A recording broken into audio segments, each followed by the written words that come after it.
The first time I met Victor, he held the door open for me at the post office and called me Sunshine. It had been a long time since anyone said something like that to me, especially with sincerity. I remember laughing softly, tucking a strand of hair behind my ear, and saying, "At 51, I think I'm more like a sunset than sunshine." He looked right at me and said, "Then sunsets are the most beautiful part of the day." That's how it started. Innocent, flattering, and dangerous all at once. I'd been divorced for nearly 12 years. My ex-husband Leonard was a good man once, until alcohol and resentment consumed him. We split after years of silent dinners and small betrayals. Since then, my life had been steady, if lonely. I worked as an office administrator for a small construction company in Montgomery, Alabama, paid my bills on time, cooked my own meals, lived quietly in the house I'd inherited from my mother, the one I promised myself I'd never lose. Victor Matthews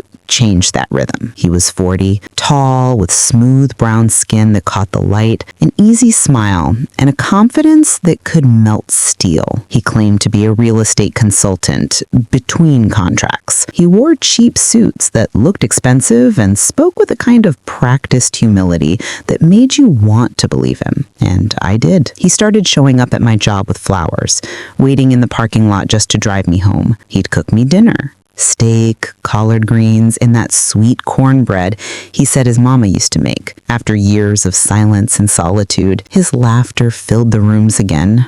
I'd forgotten what companionship even sounded like. Within 3 months, he'd met all my church friends, taken my coworkers out for drinks, and helped me repaint my living room for a fresh start. It felt too good, too easy. But when you've been starved of affection long enough, even poison can taste like honey. One night, while we sat on my porch under the soft hum of summer cicadas, he reached for my hand. "Gloria," he said, voice low and smooth, "I know what it feels like to start over with nothing. I see the strength in you. I want to build something real together. A life where neither of us has to worry again." My heart swelled. I hadn't realized how badly I wanted to hear those words until he said them. He continued, "I want to marry you, not for money, not for comfort, but because you make me feel safe." Those words disarmed me completely. Safe? When you've been alone for so long, safety feels like love. We married 2 months later in a quiet courthouse ceremony. Just us, 2 witnesses from church, and my favorite lavender dress. He kissed me with the kind of tenderness that convinces you life is beginning again. For a while, it truly felt that way. We opened a joint bank account for transparency. He encouraged me to refinance the house so we could invest in our future. He talked about a new rental property deal, said it was foolproof. "You won't even notice the payments," he told me one morning over coffee. "Once this flips, you'll be thanking me for doubling your savings." I hesitated. "I worked hard for that house, Victor. It's the only thing I've got left from Mama." He cupped my chin gently. "You'll still have it, baby. I'm just making sure we grow what we've got. Trust me. I'd never let anything bad happen to you." So I did. I trusted him. And maybe that's my curse. I always trust too deeply before I ask questions. The papers were signed, the accounts merged, and the money transferred. I remember thinking, maybe I'm finally safe. Maybe life is giving me a second chance. 3 weeks later, I came home to an empty closet. His clothes were gone, so were his cologne bottles. The spare key was missing from the hook by the door, and on the kitchen table, under the vase of wilted roses, lay a single note written on a napkin. "I'm sorry, baby. This isn't what you think. I'll explain soon. ... V." No explanation ever came. I called his phone dozens of times that night. Disconnected. His email bounced back. The real estate office where he'd claimed to work? No record of a Victor Matthews, the woman told me. It hit me like a slow, cold knife. He never worked there. He never loved me. He never even existed the way he said he did. I sat there on my living room floor until sunrise, clutching that crumpled napkin. I thought of Mama's voice, how she used to say, "Baby, you can fix a broken sink, but you can't fix a broken promise." I didn't just lose money. I lost faith in love, in myself, in everything I thought I knew. But even through the tears, somewhere deep down, a fire started to flicker. Small, fragile but alive. Because the woman Victor thought he broke, she wasn't finished yet. The morning after Victor disappeared, the house felt like a stranger's. Every corner whispered his name. The half-empty coffee mug by the sink, the cologne still lingering in the hallway, the dent in the pillow where he used to sleep. But the silence, that silence, was the loudest sound I'd ever heard. I sat on the edge of the bed, numb, staring at my reflection in the mirror, puffy eyes, dry lips, my lavender nightgown wrinkled from a sleepless night. I looked like a woman I didn't recognize, not because of what I'd lost, but because I had no idea how I'd let someone take so much from me. By noon, I was sitting in the local bank lobby, my hands trembling as I clutched the statement printouts. "Ma'am," the teller said softly, scanning the pages, "these transfers were all authorized. Joint account, 2 signatures. There's nothing we can reverse. 2 signatures, his and mine." He'd made sure every document looked legitimate. Every withdrawal carefully staggered over 3 weeks. $12,000 here, $8,000 there, until the balance hit 0. How could no one flag it? That was my savings, my home equity, everything I had. The teller's eyes flickered with pity. "I'm so sorry, Mrs. Matthews. You can file a fraud report, but if he was your legal spouse, it's considered a shared asset. The police may not treat it as a crime." Not a crime. That phrase hit me harder than the missing money. He stole my life, and the law would call it marriage. I drove home in a daze, the Alabama sun glaring through the windshield, my mind unraveling. I kept replaying every conversation, every "baby, trust me," every time I'd silenced my gut because I was tired of being alone. The neighbors noticed me pull up. Mrs. Jenkins, the older lady next door, waved hesitantly. "Gloria, honey, everything all right?" I tried to smile. "Just a little misunderstanding, that's all." Her eyes lingered a second too long. She didn't believe me. Maybe she'd seen him leave with those suitcases. Maybe everyone had. That night, I pulled out every photo we'd taken together. There were fewer than I thought. A handful of selfies, mostly ones he'd insisted we take at restaurants or church events. His arm always around me, that polished smile never quite touching his eyes. I flipped over one picture, us at the lakeside barbecue, and saw faint ink on the back. A phone number. Not his, though. Different area code. Something inside me stirred. Maybe hope? Maybe desperation. I dialed it. After 2 rings, a woman answered. "Hello?" My breath caught. "Hi, I think this number belongs to someone I know. Victor Matthews?" A pause. Then a quiet sigh. "Oh, Lord," she murmured, her voice weary and resigned. "Not again." "Not again?" I whispered. "Ma'am?" she said, voice trembling slightly. "I don't know who you are, but you're not the first woman to call me about Victor. His real name is Darnell Moore. He's been doing this for years.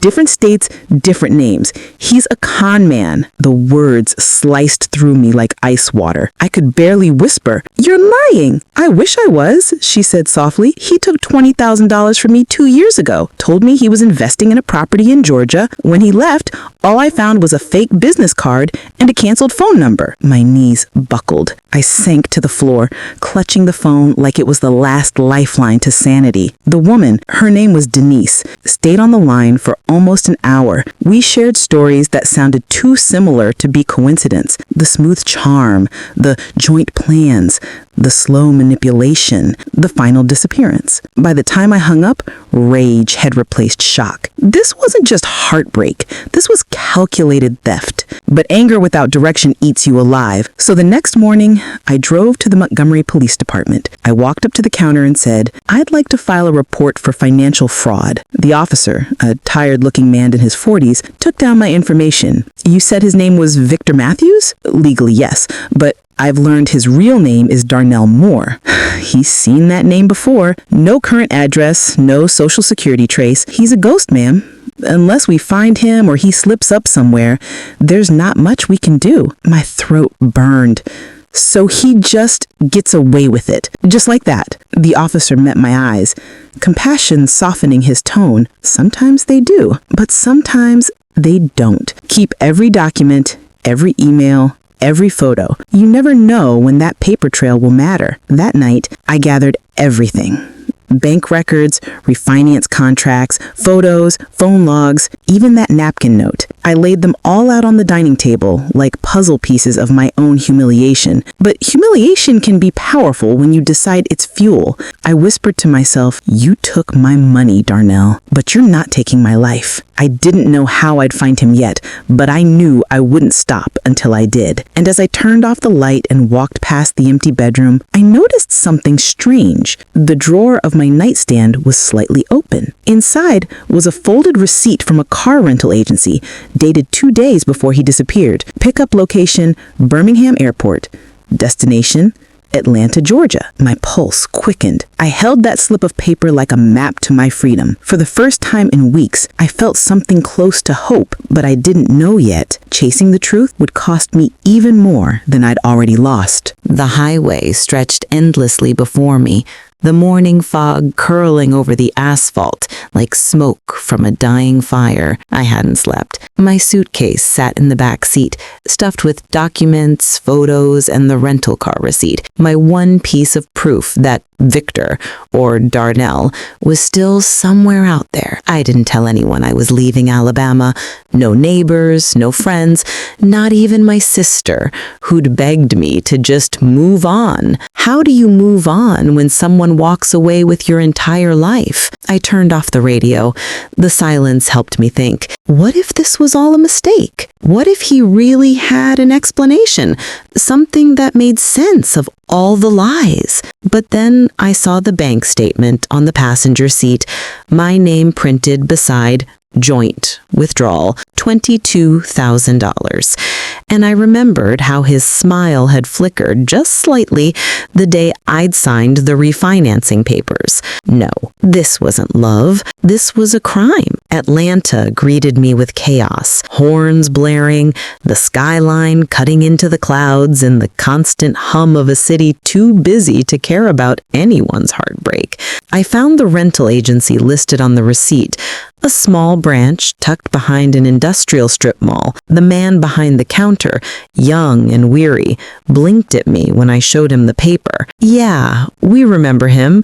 He flipped through his computer. Tall guy, fancy talker, drove off in a silver Nissan Altima, said he was heading north. Did he say where exactly?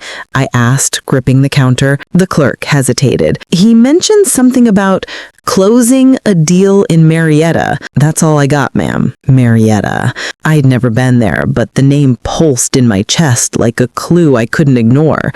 By afternoon, I was driving again through the quiet, tree-lined streets of Marietta, scanning every motel sign, every gas station, every flicker of familiarity. I stopped at a diner for coffee and a moment to think. A waitress, probably in her 20s, noticed the papers spread across my table. "You look like you're hunting for something," she said kindly, setting down my refill. "Someone," I corrected. "A man who stole from me," whistled softly. "Honey, you and half the women in Georgia." We both laughed, a brittle, tired sound. Then she said, "You might want to check the Evergreen Inn up on Cobb Parkway. Lot of drifters stay there. Short term, cash only. My cousin works there. Says some of the guests don't even use real names." I stared at her. "Evergreen Inn, thank you." She winked. "Just be careful. Revenge looks good in your head until it gets messy in real life." The Evergreen Inn looked like a relic from the 1980s. Flickering neon sign, cracked parking lot, a vending machine that probably hadn't worked in years. I parked across the street and waited until dusk. Through the lobby window, I could see the night manager chatting with a couple checking in. When the coast was clear, I walked in and slid the rental receipt across the counter. "Hi," I said softly. "I'm looking for a man who might have stayed here recently, Darnell Moore, or maybe Victor Matthews." The manager, a woman in her 60s with sharp eyes and a floral blouse, scanned the paper. "Victor Matthews," she murmured, tapping her keyboard. "Yeah, stayed here 3 nights, checked out a week ago, paid in cash." My pulse raced. "Did he say where he was going next?" She frowned. "No, but he did leave something behind. hold on. She disappeared into the back room. Those 30 seconds felt like 30 years. When she returned, she held a small black notebook, worn leather, edges frayed. I took it carefully, my fingers trembling. It was his handwriting, the same neat, slanted cursive he used when signing our joint checks. Back in my car, I opened the notebook under the weak glow of a street lamp. Most of it was numbers. Account balances, property names, initials, cities, but one page stopped me cold. GS 68,900 wired. Refinancing successful. Next, collect from MC, Tennessee. GS. That was me, Gloria Sanders. MC. Another woman, another victim. He'd listed us like we were business transactions.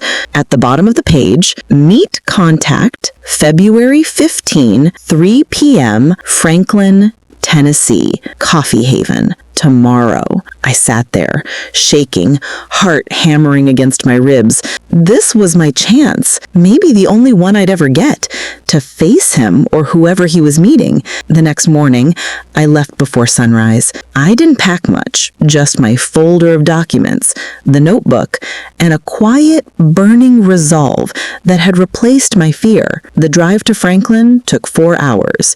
I spent every mile imagining what I'd say if I saw him. Would I scream, cry, ask him why? Or would I just look him in the eye and let him see what he destroyed and what he didn't? Coffee Haven was a cozy little place tucked between antique shops, the kind of spot where locals lingered with their lattes and gossip. I chose a corner seat facing the door, notebook hidden under my coat. 3 p.m. came and went. 3:10, 3:25. Then a tall man in a gray coat walked in, scanning the room. Not Darnell.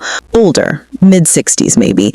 Broad shoulders, cautious eyes. He approached the counter, ordered black coffee, then pulled out his phone, and on the back of it, I saw something that froze my blood. A sticker. The same company logo Darnell used on his fake business cards. More Logistics LLC. He sat 2 tables away. When his phone rang, I leaned forward, pretending to check my messages.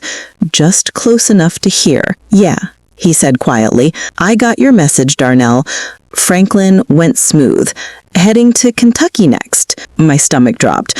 Darnell wasn't just conning women, he was part of something bigger. I stood up slowly, clutching the notebook.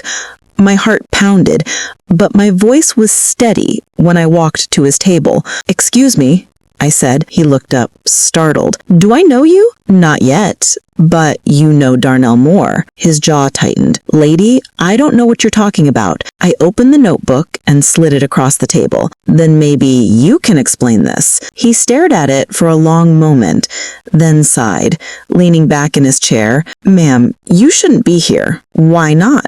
I asked. Because that man doesn't just scam lonely women. He scams everyone. Investors, contractors, sometimes worse. You think you lost money? He's stolen hundreds of thousands from people who don't forgive. My throat dried. Where is he? He hesitated, glancing around the cafe. If you're smart, you'll go home. Let the feds handle it. He's being watched. The feds? Fraud Division's been tracking him for months. But if you stir things up, you could blow the case. Or worse. I clenched my fists. I just want my life back. He looked at me with something like pity. Then walk away while you still have one. I left Coffee Haven shaken, the notebook heavy in my hands. The man's words echoed in my head. He's being watched. But as I stepped into the parking lot, a black SUV rolled by slowly, windows tinted. My reflection stared back, tired, furious, unbroken. For a split second, I thought I saw a familiar profile in the driver's seat. Him. Then it was gone. The drive back from Franklin felt longer than it should have. Each mile between me and Coffee Haven stretched out like a question I couldn't answer. Who was Darnell, really? And what kind of man leaves a trail so wide that even the federal government starts following him? By the time I pulled into my motel that evening, Exhaustion weighed heavier than fear. I tossed my bag on the bed and collapsed beside it. For the first time in weeks, I let myself cry, not just for the money or the betrayal, but for the version of me that still wanted to believe in him. Morning came gray and cold. The cheap curtains barely kept the light out. I brewed coffee from a packet that tasted like cardboard, opened the notebook again, and stared at the same words I'd read 100 times. GS, 68,900, wired. Next, collect from MC, Tennessee. My initials, his plan, and a list of other women, all reduced to 2 letters and dollar amounts. Each name was a life he'd torn apart, a story buried beneath his charm. I was tracing another name, KH, 42,000, Tampa, when my phone rang, a number I didn't recognize. I almost ignored it, but something inside me, that same instinct that had gotten me this far, said, answer. Miss Sanders? The voice was calm, professional, male. Yes? This is Special Agent David Cortez, Federal Bureau of Investigation. We need to speak with you regarding a case involving a man named Darnell Moore, also known as Victor Matthews. Would you have a moment? For a second, I couldn't breathe. He was real. The man at the cafe hadn't lied. Yes, of course, I managed. How did you... We've been tracking Mr. Moore for several months. Your name came up in connection with recent bank transfers and property records. You're not in any trouble, ma'am, but your cooperation could help us bring him in. My fingers tightened around the phone. Does that mean you know where he is? We have leads, Cortez said carefully, but this is a delicate case. He's using multiple identities, business fronts, shell companies, even real estate flips under fake names. The notebook you found, we need it. He knew about the notebook. I hadn't told anyone. How do you know about that? I asked. We recovered similar ledgers from previous victims. It's part of his pattern. If you're willing to meet, we can take your statement and ensure your safety. Safety? That word hit harder than I expected. We agreed to meet the next morning at a federal office in downtown Nashville. When I hung up, I sat there for a long time, staring at my reflection in the dark TV screen. I didn't look like a woman ready to face the FBI. I looked like someone who'd been hollowed out and was still pretending to be whole. But maybe this was my second chance, not just to help them catch him, but to start rebuilding what he tried to destroy. The next morning, I dressed carefully, black slacks, a cream blouse, hair tied nightly back. I wanted to look like someone who belonged in control of her life again. The federal building loomed tall and impersonal, all glass and steel. Inside, security was tight. Metal detectors, badges, hushed voices. Agent Cortez met me in the lobby, mid-40s, sharp suit, eyes that missed nothing. He extended his hand. Miss Sanders? Thank you for coming. His tone was kind, but measured, the way people talk to someone who's both a witness and a wound. We sat in a small conference room with a metal table and a pot of stale coffee. He slid a recorder on the table. Before we begin, he said, I want to say, I've seen a lot of people lose everything to men like him, but very few chase the truth this far. I nodded silently. Then I told him everything, from the moment I met Darnell at the grocery store, to the refinance, to the withdrawals, to the notebook I found at the Evergreen Inn. When I handed over the leather-bound book, Cortez flipped through it slowly, his jaw tightening with every page. This is gold, he said finally. It confirms transactions we've been tracking for months. He paused, eyes narrowing at a name near the bottom. MC, 75,000, wired, pending. That's the same one listed after you, he explained. We believe MC is another target, Michelle Carter. We've been trying to warn her. I felt a chill crawl up my spine. He's still doing it? Cortez nodded grimly. We think he's in Kentucky now. But here's the thing. He's been communicating with someone inside one of the banks he's using. That's how he stays ahead of us. So he's not working alone? No. And that's what makes him dangerous. He leaned forward. Miss Sanders, you're not safe until we bring him in. If he realizes you spoke with us, he may try to reach out. Has he contacted you recently? I shook my head. No, but I thought I saw him in Franklin in a car. Cortez's expression darkened. Describe it. Black SUV. tinted windows, out-of-state plates, maybe Tennessee. He wrote it down quickly. That matches reports from another witness. If you see him again, do not engage.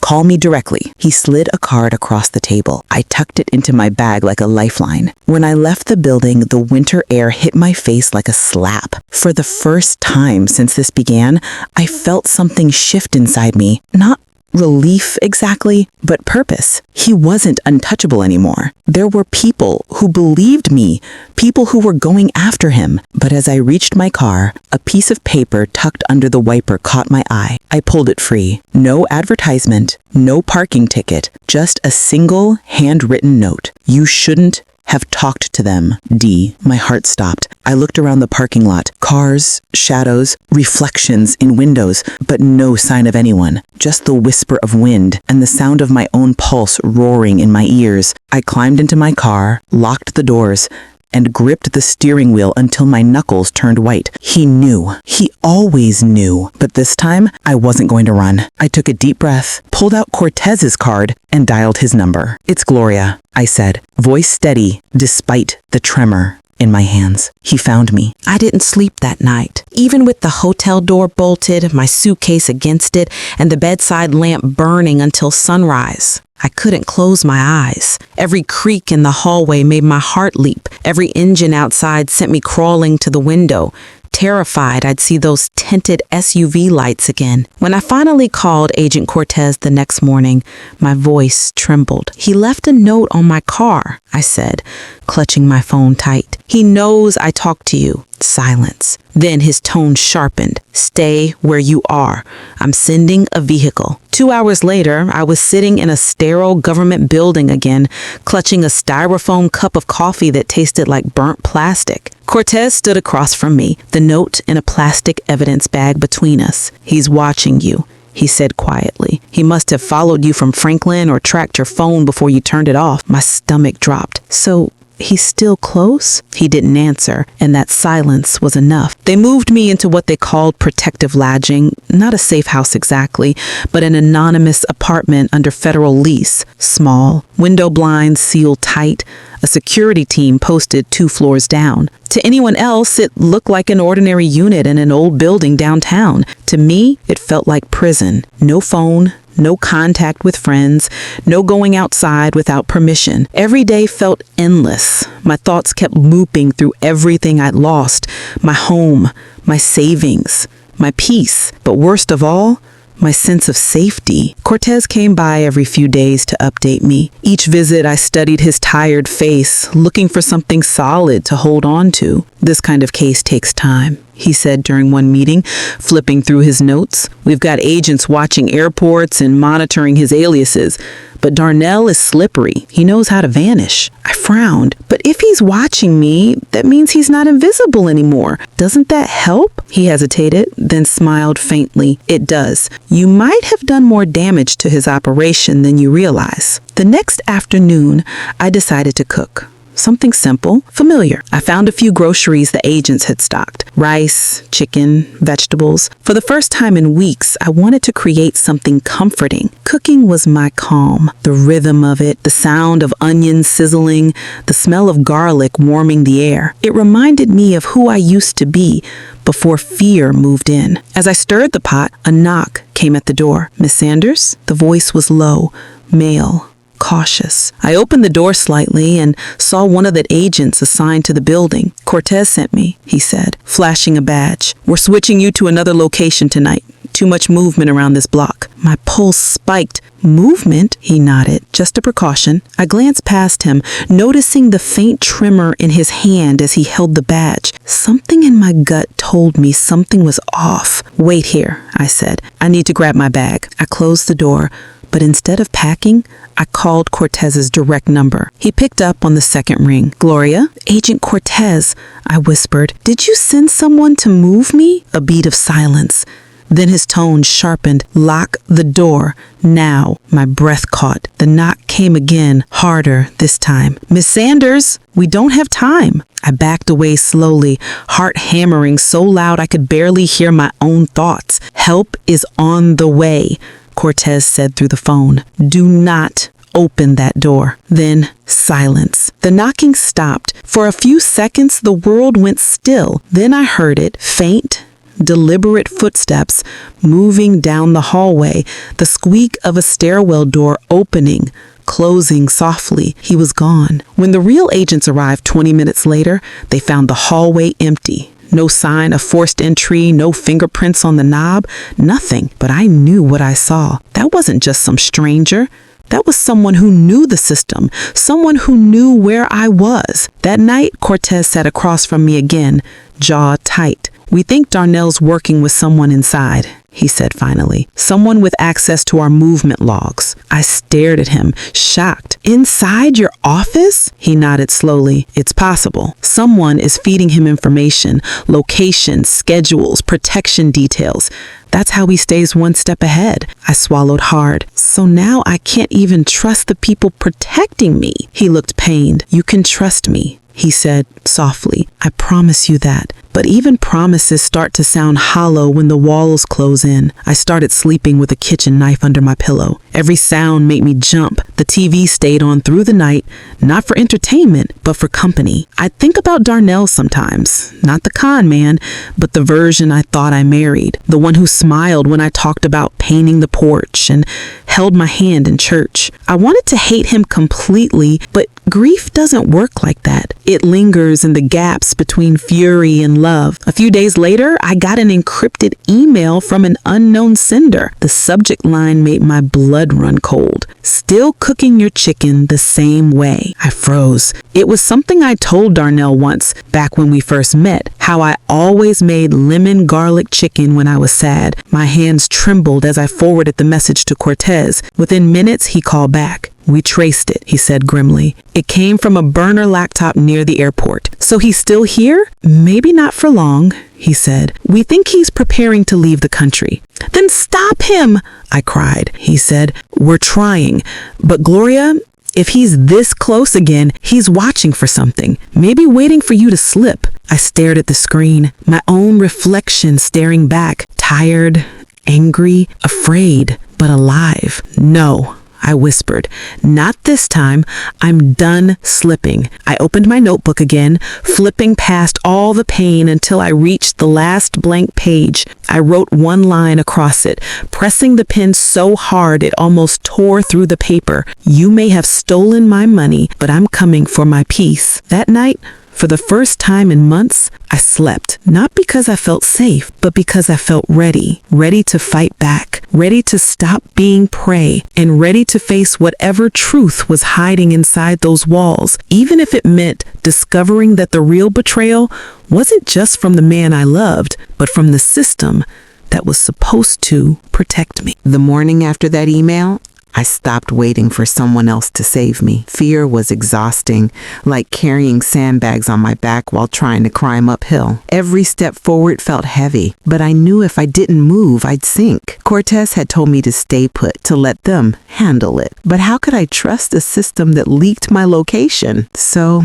I made a choice. Quiet, deliberate, and dangerous. If Darnell had someone inside the FBI feeding him information, then I'd find out who it was myself. I started with what I knew. Every agent who'd been near my case. I listed names from memory. Cortez, Agent Miller, a woman named Harper who handled witness logistics, and a young tech officer who sometimes accompanied Cortez, a man with slick hair and a nervous smile. Agent Riley, I remembered. That was his name. He'd been the one to install the secure laptop in my room, to update my GPS blocker, to reassure me that I was safe. But something about him had always felt off. The way he avoided eye contact, the way he smiled too quickly. Still, suspicion without proof was just paranoia, and paranoia was the one thing I couldn't afford to drown in. That afternoon, I decided to test something. When Riley came by to check the network signal,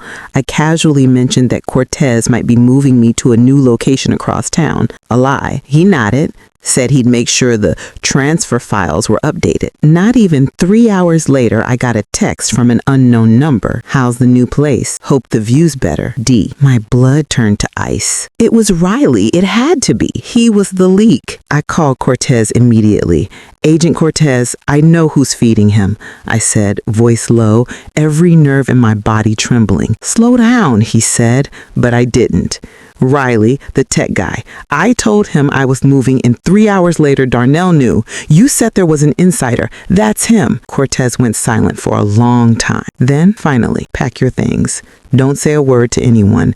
We're getting you out. The next few hours blurred. 2 unmarked vehicles pulled up after dark. Cortez himself came inside, his jaw tight, his eyes scanning the hallway like a soldier walking into enemy fire. You did good, he said quietly.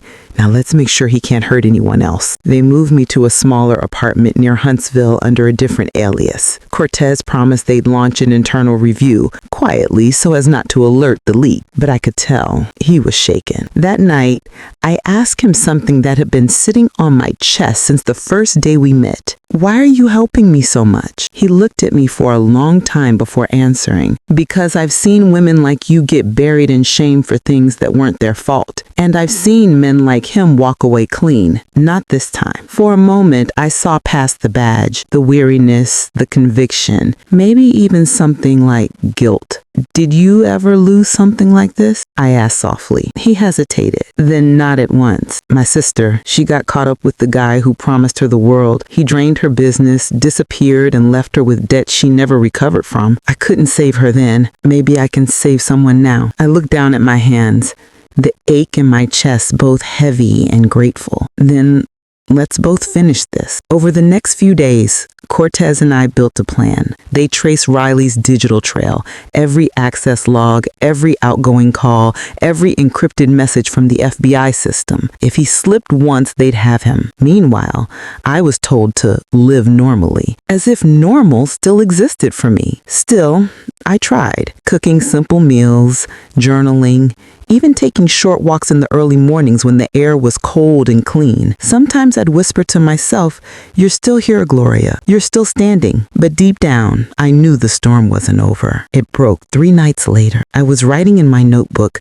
the one where I'd started tracking details, feelings, everything, when my phone buzzed with a call from an unlisted number. Hello? Miss Sanders, this is Agent Riley. I need to speak to you. It's urgent. My breath caught. How did you get this number? He ignored the question. Please don't hang up. You're in danger. I almost laughed, bitter, disbelieving. You think I'm falling for that again? No. Listen, he said quickly. I know what you think, but it's not what it looks like. I wasn't helping him. I was helping her. Her? I repeated. Harper. She's the one connected to Darnell. She's been cleaning his records from the inside. I tried to stop it. I tried to warn Cortez, but the line went dead. A moment later, a text appeared. They know you're still in Huntsville. Leave now. My hands shook as I packed the essentials, documents, IDs, the notebook, a single photo of Mama I always kept tucked in the back. Then I heard it, a car engine outside, slow, stopping. Through the blinds, I saw headlights flicker off. A figure stepped out, tall, broad shoulders, dark coat. For one horrible second, I thought it was Darnell, but when the figure moved closer, the light caught his face. Cortez. He looked tense, hurried. I opened the door just enough to speak. Agent Cortez? He stepped inside quickly, shutting the door behind him. We need to move. Now. What's going on? He glanced at the windows. We found something in Riley's logs. Harper has been accessing restricted files under my credentials. My heart pounded. You mean she framed you? He nodded grimly. And if Darnell is working with her, he knows everything. Your name, your new address, all of it. Before I could respond, the lights in the apartment flickered, then went out completely. Darkness swallowed the room. Cortez drew his gun, voice low and steady. Stay behind me. Outside, footsteps echoed in the hallway. One said, then another, then silence. I could hear my own heartbeat, loud, desperate, alive. Cortez looked back at me, whispering, if anything happens, run to the stairwell and don't look back. The doorknob turned, slowly, and just like that, I realized the danger wasn't miles away. It was here, on the other side of that door. The doorknob turned again, this time faster, firmer. Then a single heavy bang shattered the silence. The lock splintered. Cortez shoved me behind the couch. "Stay down," he hissed. My heart was a drum in my chest, loud, uneven, alive with panic. Every shadow in the room looked like a weapon, every sound a threat. The door creaked open. 2 figures stepped inside, one with a flashlight, the other holding something darker. Heavier. Guns. "FBI," Cortez shouted, his badge flashing in the faint glow from the hallway. "Drop your weapons." No one answered. Then a voice I hadn't heard in months filled the room like poison. "Well, isn't this cozy?" Darnell. He stepped into the light, smirking. That same crooked smile that once melted my heart. His hair was shorter, his face thinner, meaner. "I've got to admit," he said softly, "you're harder to kill than I thought." Cortez raised his gun. "Put it down, Darnell. This ends now." Darnell tilted his head, eyes gleaming with mock pity. "Always the hero, huh? You and your little badge. You don't get it. You're standing in the middle of a game you already lost." "Then why are you here?" Cortez snapped. "You got what you wanted. The money, the house, her peace." Darnell's smirk faded. "Peace? You think this is about peace?" He turned his gaze toward me. "No, baby, this is about payback." He took a step closer. The flashlight beam caught the scar under his chin, a reminder of the night I fought back with a broken vase. Cortez moved slightly in front of me. "You're under arrest." But before he could finish, another voice came from behind Darnell. "Put the gun down, Cortez." It was Agent Harper. Her badge gleamed against her black jacket, but her eyes, cold, calculating, betrayed everything. And in that single moment, it all made sense. Riley's warning, the leaked locations, the falsified reports. It wasn't a mole. It was her. Cortez's jaw clenched. "You sold out your own agency." Harper shrugged, calm as ice. "You don't get it, do you? The system doesn't protect people like her. Or me. Darnell just pays better." She turned to me, almost smiling. "You really thought the world owed you something because you got played by a pretty face? Wake up, Gloria. We all use what we have to survive. By destroying others?" I said, my voice trembling but rising. "By stealing lives?" Her smile vanished. "By being smarter than the ones who think they're saints." She raised her gun. Cortez didn't hesitate. He lunged forward, knocking her arm sideways just as the gun went off, the bullet tearing through the drywall inches from my head. The sound was deafening. I screamed, pressing my hands over my ears as chaos erupted. Darnell fired. Cortez fired back. The apartment exploded in noise, light, and terror. I crawled toward the kitchen counter, heart hammering, vision blurring. Then I saw it. The small metal case Cortez had brought with him earlier, the one he said held evidence. My instincts kicked in. I grabbed it. Inside, under the foam padding, was a small handgun and a flash drive. I didn't think. I just aimed. The next few seconds felt like slow motion. Darnell stepped closer to Cortez, the gun raised, his voice low and mocking. "You can't stop this. You never could." And before he could pull the trigger, I stood up from behind the counter. "Hey, Darnell!" He turned, just in time to see me fire. The bullet hit his shoulder, spinning him backward. He dropped his weapon, cursing, collapsing to the ground. Harper froze, eyes wide. Cortez kicked her gun away, then cuffed her in one swift motion. The room fell silent, except for Darnell's shallow, furious breathing.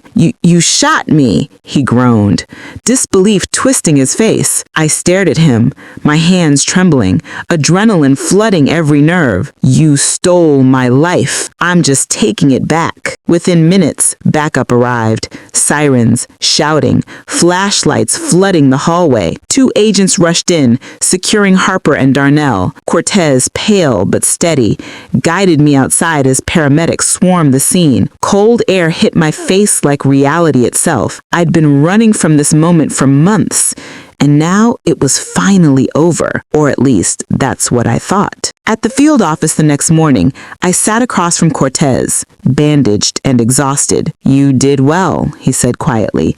"You saved both our lives." I looked down at my hands. I didn't want to hurt anyone.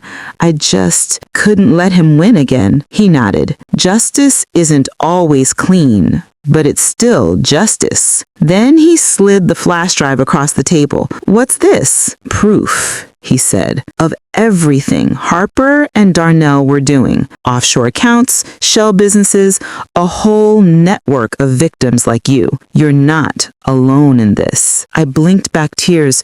"What happens now?" He smiled faintly. "Now, you tell your story." That night, back at the safe house, I sat in front of the small laptop they'd given me. I opened a blank document and typed 4 words. "My name is Gloria." Then I stopped, breathing in the quiet. For months, I'd been a ghost, a woman erased by betrayal, shame, and survival. But now I had a voice again, and maybe, just maybe, that was worth more than the money he stole. I typed the next line slowly, deliberately. "This is how I stopped being afraid." The next morning felt like stepping into a new world, one I wasn't sure I belonged to yet. Sunlight filtered through the blinds of the safe house kitchen, painting golden bars across the floor. Cortez was gone, off to brief his superiors. The place was silent, except for the hum of the refrigerator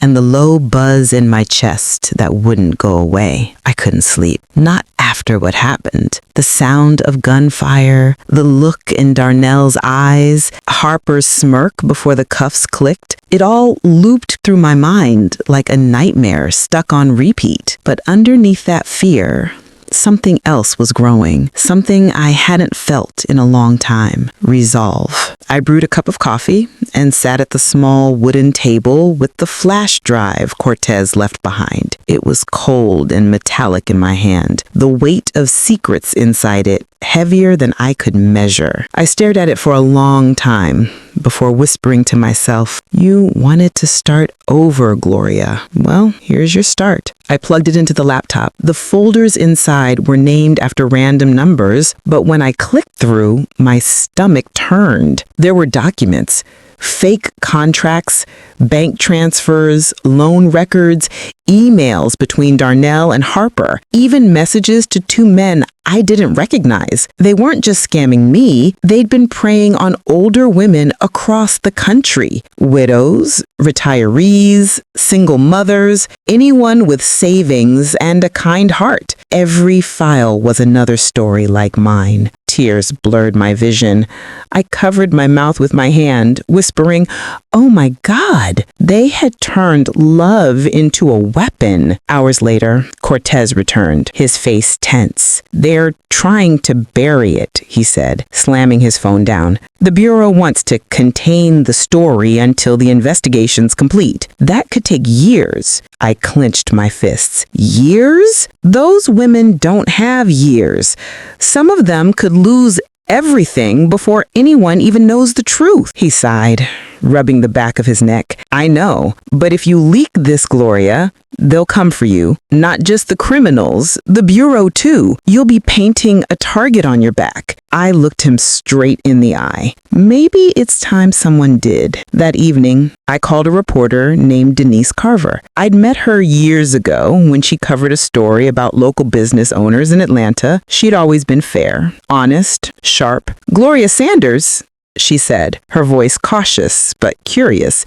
"It's been a long time. I have something you'll want to see, and it's going to change a lot of lives." 2 days later, I found myself sitting in a small downtown cafe, a baseball cap pulled low over my eyes. Denise walked in, tall, confident, her press badge swinging from her lanyard. When I handed her the flash drive, she looked at me the way a doctor might look at someone who's just survived surgery. "You know what this means, right?" "Yes," I said quietly. "It means they can't keep getting away with it." Denise placed her hand over mine. "You're brave, Gloria, but this story, it's dangerous." I smiled faintly. So was trusting the wrong man. I survived that. I can survive this. When the story broke 3 weeks later, everything changed. The headline read, "Love, Lies, and Theft. the $2 million scam targeting women over 45. They used parts of my story, not my full name, but enough to make people care. The article spread like wildfire. Morning talk shows debated it. Women called in, sharing their own stories. Social media exploded with outrage. And then the calls started, not from reporters, but from survivors. One by one, women who had been manipulated, conned, or emotionally gutted reached out. Some crying, some angry, all of them hungry for justice. For the first time, I didn't feel like a victim. I felt like a mirror, reflecting back the truth we'd all been forced to hide. A month later, I sat on the steps of the courthouse in Atlanta, waiting for Cortez. The sun was setting behind the tall buildings, painting the glass windows with gold. People passed by in suits, in uniforms, in street clothes, living their lives, unaware of how many secrets the city held. Cortez approached, holding 2 coffees. "You've stirred up quite the storm, Gloria," I smiled softly. "Good. Maybe now someone will finally listen." He handed me the cup and sat beside me. "You know, they reopened your case. Darnell's assets are being frozen. You might actually get some of your money back." I looked out at the horizon. Money doesn't fix everything, but it's a start. He chuckled. "So what's next for you?" I took a deep breath. "I think I'm going to open something again. Not a bakery. Not a business for profit. What then? A foundation for women who've been scammed or manipulated. A place where they can start over without shame." He nodded approvingly. "That sounds like the kind of justice we need more of." That night, I went home, my own apartment, my name on the lease.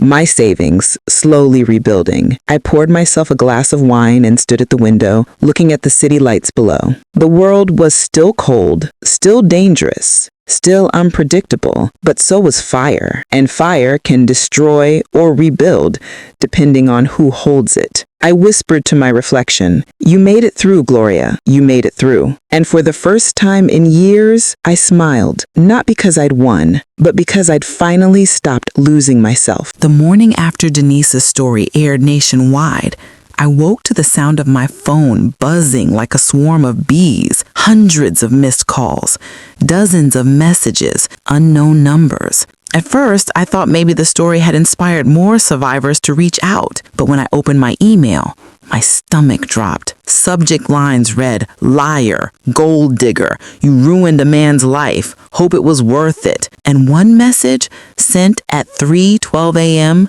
chilled my blood. "You should have stayed quiet." I sat frozen at my kitchen table, my coffee growing cold. The article had changed everything, but not in the way I expected. Yes, people were talking. Yes, women were coming forward. But the internet also had its demons.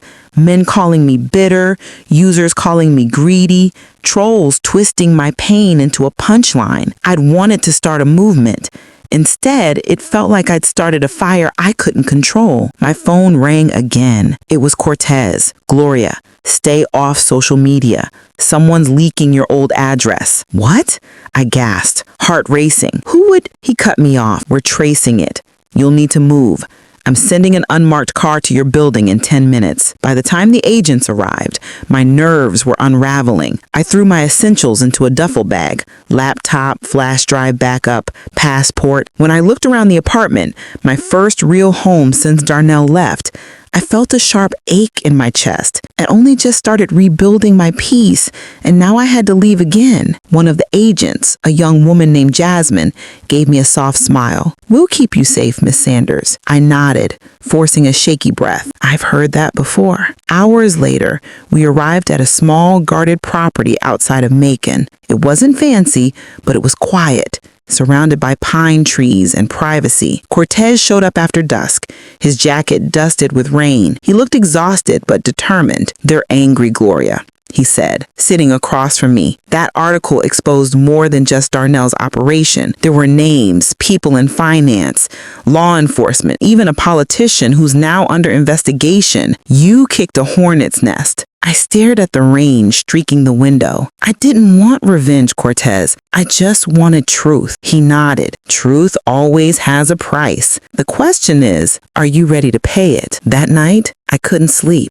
The air outside was thick with fog, and every creak of the cabin walls made my heart jump. I thought about my parents, about my mama's voice telling me, "When you speak truth, baby, speak it loud enough to shake the liars." Maybe I took that too literally, or maybe it was exactly what she meant. At around 2 a.m., I got up, wrapped a blanket around my shoulders, and opened my laptop. An email popped up from an unknown sender. The subject line read, "You're not the only one." I hesitated, then opened it. There were attachments, dozens of scanned documents, letters, ID copies, stories from other women, some older, some younger, all of them victims of Darnell's network. Each one detailed how they lost money, homes, or trust to the same web of deceit. At the end of the email was a short message: "We're with you. Don't stop now." The next morning, Cortez called me into the small kitchen where he was working on his laptop. "Your story's going viral again," he said. "CNN, NBC, even BBC picked it up. They want you for interviews." I blinked. "Interviews? I'm not ready for that." He smiled faintly. "You already face gunfire, Gloria. You can handle a few cameras." I exhaled slowly, nerves buzzing. "I don't know what to say." He replied, "Say what you've always said. Tell the truth." A week later, I found myself in a studio under bright lights, makeup artists whispering around me, producers adjusting microphones. The host, a warm, confident woman named Trina Wallace, greeted me with a reassuring smile. When the camera started rolling, she said, "Today we're joined by Gloria Sanders, the woman behind the expose that's changing how we talk about financial abuse." I smiled politely, my palms damp. "Thank you for having me." Trina leaned forward. "Gloria, millions have seen your story. What do you want people to understand about what happened to you?" I took a deep breath. That betrayal doesn't just empty your bank account. It empties your spirit. It makes you doubt your worth. But healing starts when you realize that your value isn't measured by what someone took from you, but by what you refuse to let them destroy. The studio went silent. Then, soft applause. And in that moment, under the lights, I realized something. The story was no longer about loss. It was about power. When I returned to the safe house, there was an envelope waiting for me. No return address, just my name, written in slanted handwriting I knew too well. My blood ran cold. Inside was a single photo, me, sitting at the TV studio, and on the back, written in blue ink, "Still watching. Still waiting. D." The room started to spin. I sank into the chair, clutching the photo so tight it bent under my fingers. He wasn't gone. Darnell wasn't finished. That night, I sat by the window again, staring into the dark woods.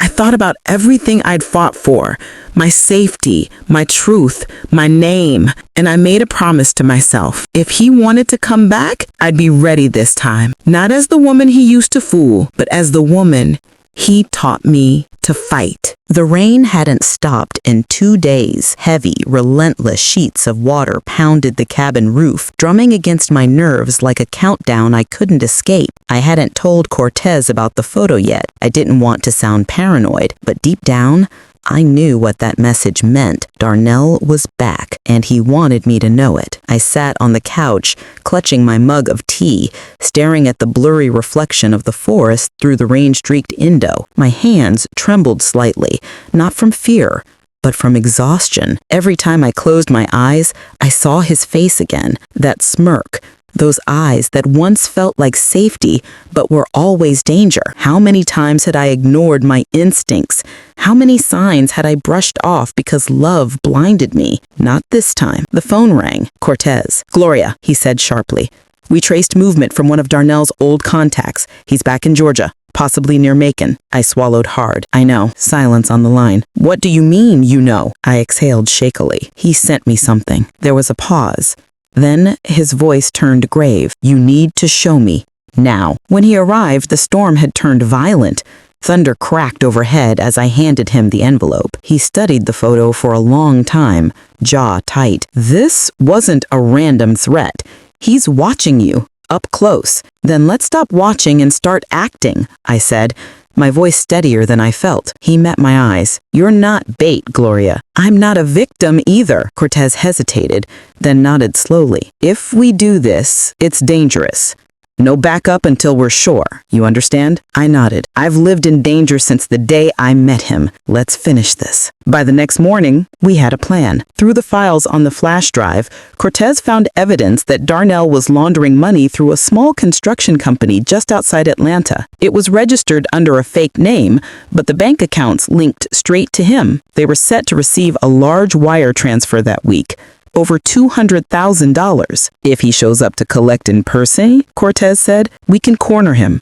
We just need him to take the bait. He didn't realize how literal that phrase would become. 2 days later, I was sitting in a rented cafe near the construction site, playing my role. Denise had arranged for me to meet with a potential investor for my new foundation, but that investor was a decoy. A setup. The goal was simple. Darnell would think I was getting new funding, which meant money he could steal again.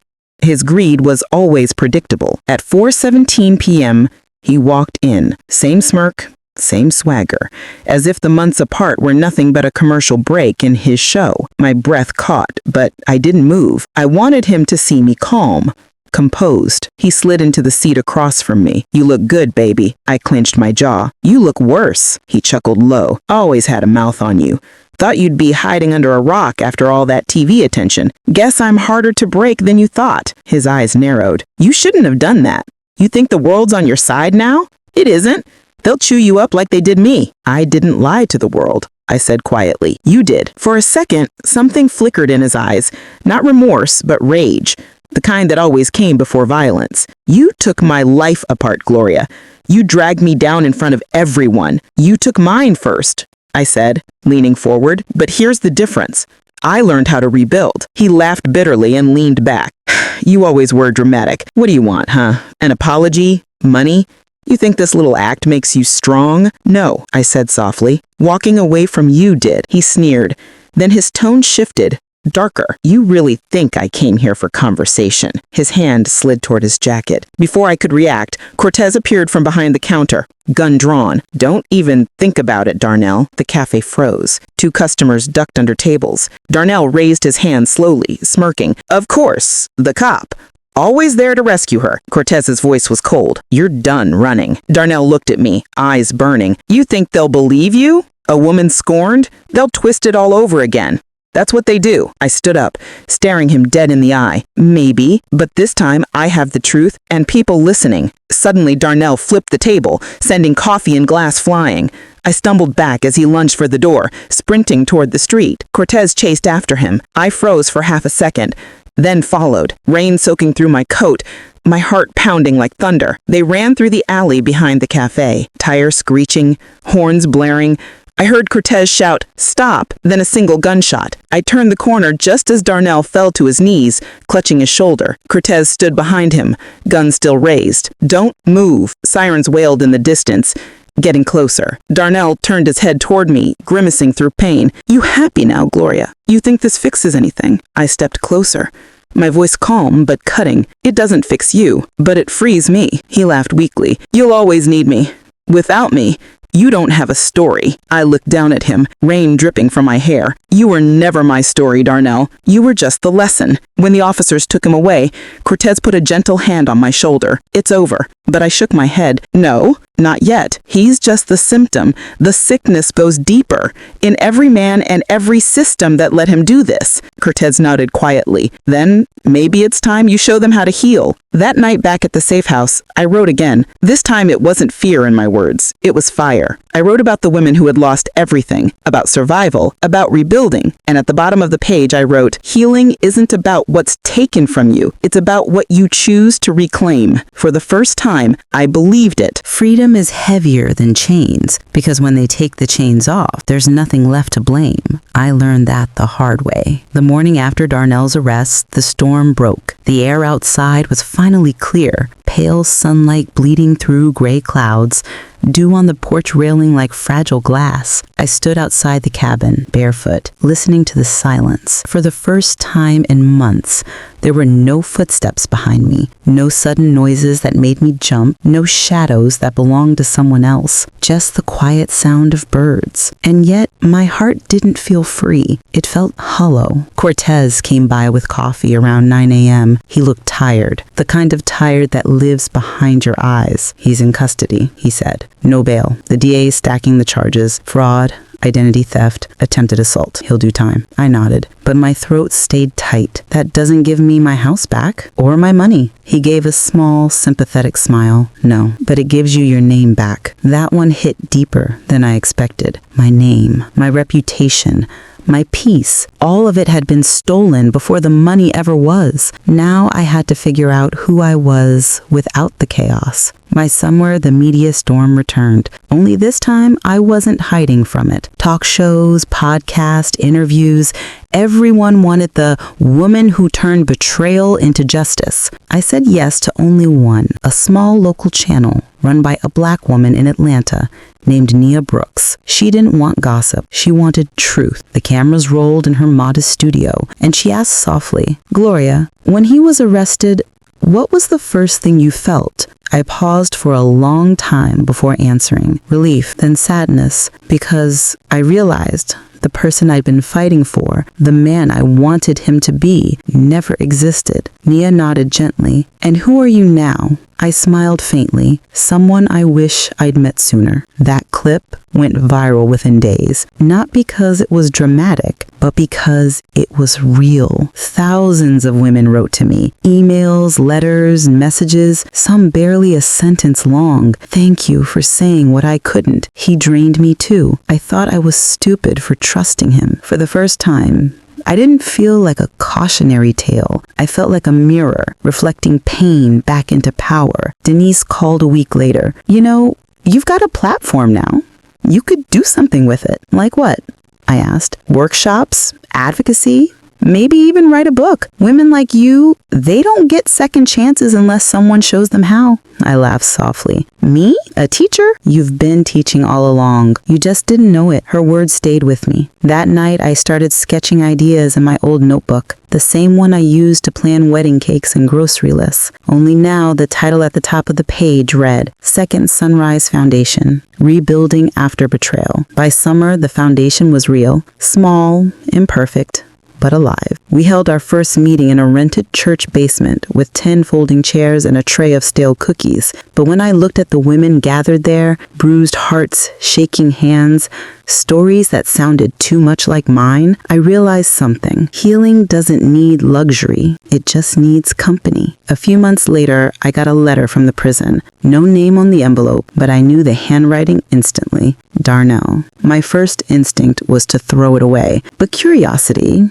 or closure, got the better of me. Inside, the letter was short. "You think you've won, but I built you, Gloria. Without me, you'd still be nobody. Enjoy your spotlight while it lasts. People will forget you soon enough. They always do." There was no signature, just that smug undertone, the same voice that used to whisper in my ear, convincing me I wasn't enough. I folded the letter neatly, placed it in a drawer, and locked it. Then I sat down and wrote my own letter. "You didn't build me, you broke me, and I rebuilt myself from the pieces you left behind. So thank you for teaching me what I'll never become." I didn't send it. I didn't need to. Writing it was enough. The next morning, Cortez stopped by the new office, the tiny storefront with hand-painted letters that read, "Second Sunrise Foundation." He handed me an envelope from the court, restitution notice. Inside was a check, partial repayment from Darnell's seized accounts, $18,400. It wasn't even half of what he'd stolen, but to me, it wasn't about the money. It was proof that what's stolen can sometimes find its way back in a different form. Cortez smiled. "You did it, Gloria. Not just survived, transformed." I smiled back. "No, Cortez, we did. Every woman who refused to stay broken, that's who did it. That night, I hosted the second meeting of the foundation. There were 37 women this time, and when I stood before them, the words flowed easier than they ever had before. I once thought love meant losing yourself for someone else. Now I know love is what you give yourself when everyone else walks away. Applause echoed softly through the room. For the first time in years, I didn't feel like I was speaking from pain. I was speaking from peace. After the meeting, as the room emptied, I lingered by the door, watching the sunset through the window. The light painted the walls gold, quiet, soft, forgiving. I whispered to myself, "You made it." And for once, I didn't mean surviving. I meant living. I sat in the second row, hands folded tight in my lap. The wood of the bench was cold against my palms. Around me, whispers buzzed. Journalists, victims, maybe even some of his old investors. At the front of the room, Darnell sat in his orange jumpsuit. His hair was shorter now, the slick charm gone, replaced with something hollow. He looked smaller, not physically, but in presence. For months, I'd rehearsed what I might feel seeing him again. Rage, vindication, maybe pity. But what I felt was nothing, just stillness, like the ache had finally burned itself out. When the judge began reading the charges, I didn't listen for the legal words. I listened for the truth behind them. Fraud, theft, forgery, false representation. Each word echoed through the courtroom like a nail sealing a coffin. When she announced his sentence, 10 years, no parole, I didn't cheer. I didn't even smile. Justice isn't joy. It's quiet. It's necessary. It's peace that hums beneath the surface of pain. But then the judge looked at me. "Mrs. Sanders, would you like to make a statement before we close?" For a second, I froze. Every eye in that room turned toward me. Cameras clicked. Then, slowly, I stood. I walked to the front, each step steady, heels tapping against the tile. When I faced Darnell, he didn't look up. His hands were cuffed, his shoulders rigid, his jaw tight. I took a deep breath. "You once told me that love is about trust, that if I truly loved you, I'd give you everything." My voice shook, but I didn't stop. And I did. I gave you my time, my home, my money, my faith, my name, and you took it all and left me with nothing. He shifted slightly, his lips twitching, maybe a smirk, maybe regret. I didn't care which. But what you didn't understand was that taking everything from me didn't destroy me. It revealed me. He stripped away every illusion I had about love, about security, about needing someone to complete me. Now he looked up, eyes dark, unreadable. "I don't hate you, Darnell," I said softly, "because hating you would mean carrying you with me, and I'm done carrying dead weight." The courtroom fell silent. I felt every heartbeat like thunder in my chest. Then, quietly, I turned to the judge. "I have nothing more to say, Your Honor," and I walked back to my seat, lighter than I'd felt in years. Outside, the sky was overcast, but the kind that promised light behind the clouds. Cortez was waiting on the courthouse steps. He gave a low whistle. "You handled that like a queen," he said. I smiled faintly, more like a survivor.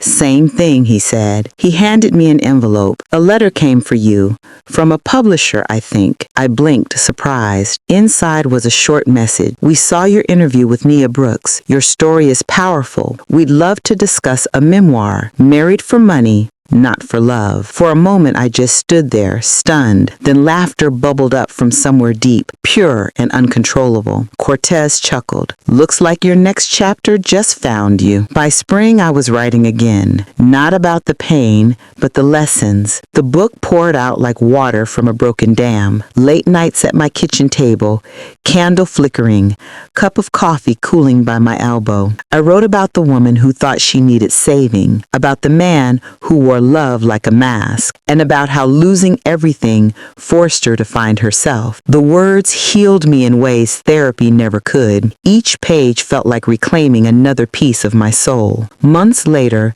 the foundation had grown too. Donations, volunteers, a hotline for financial abuse victims. We partnered with women's shelters and churches. One Saturday afternoon, during an open house event, a young woman approached me, early 30s, trembling hands, tearful smile. "I saw your story online," she said. "My fiance, took everything. I didn't think I could come back from it, but hearing you, it gave me hope. Her words pierced me like sunlight.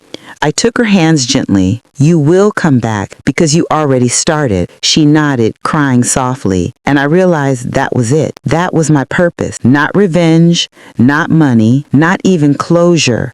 Just connection. That night, I walked along the quiet street near my home. The air was cool, the scent of spring blossoms floating in from the trees. I stopped beneath a street lamp, tilted my face upward, and whispered, "Thank you." To God, to time, to pain, to all of it. I once believed love was something someone else had to give me. Now I knew it was something I'd carried all along. And that, finally, was enough. I turned to the camera in my living room, recording my final thoughts for the women who'd followed my journey online. My voice was calm, steady, full of grace. I said softly, "If you learned something new from my life story, please like this video, subscribe for more stories like mine, and comment down below where you're watching this video from. I'd truly love to know." I smiled, eyes glistening, a tear catching in the light. Then I whispered the final words that had become my mantra. Love yourself enough to walk away and strong enough to walk again.